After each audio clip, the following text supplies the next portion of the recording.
Ассалаумағалейкум қазақстандықтар, отандастар, бауырлар, жерлестер.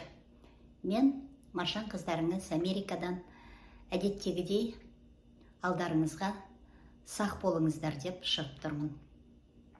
Оған себеп мына Ресей мен Украина халқының ортасындағы соғыс тоқталар емес, ал сол соғысты сылтауратып Қазақстанға келіп отырған орыстардың саны көбеймесе азаймайды. Одан бетер енді кеше күні қанды қаңтарды сылтауратып Ресейдің кірген ОДБК әскерлері тайраңдап ол жүр. Ол ОДБК әскерлері көзбояушылық жасап шығарылды деп бір шамалысын ғана шығарып, қалғанның бәрі сол Қазақстанда қалды. Ол Путиннің үлкен жоспарын үшін қалып отыр. Сол кірген заматта олар Қазақстанның бар маңызды стратегиялық аймақтардың бәрін басып алды. Ол кезде олар басып алдық деген жоқ, ол кезде олар қорғау үшін, көмектесу үшін, 20 мың террористтен қорғау үшін сол жерге орнықты. А бүгінгі таңда олар оны басып алып отыр. Ешқандай қазақты тырп еткізбеуге.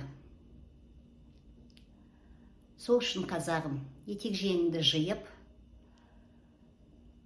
абай болып, сақтанып отыру керек. Бұл орыстар бірдеңені жасардың алдында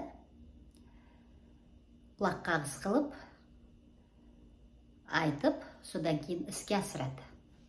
Ал бұл жағдайда кеше күні естеріңізде болса, Қазақстаннан шығатын бар тауарларға маркировканы, қазақ тіліндегі маркировканы уақытша тоқтатты. Соны айтқан күннен кейін ертесінде дүкендердің бәрінде тауарлар пайда болды. Жаңбырдан кейінгі саңырауқұлақтар сияқты. Бір тауарда қазақ тілінде маркировка жоқ. Бұл не деген сөз? Бұлар одың бәрін алдын ала күні бұрын дайындап қойған. Тек соны іске асырардың алдында жай ғана сіздерге құлақ қағыс қылды, болды. Айттық қой, деу үшін. Сол үшін халқым өте сақ болу керек бұл халықтан.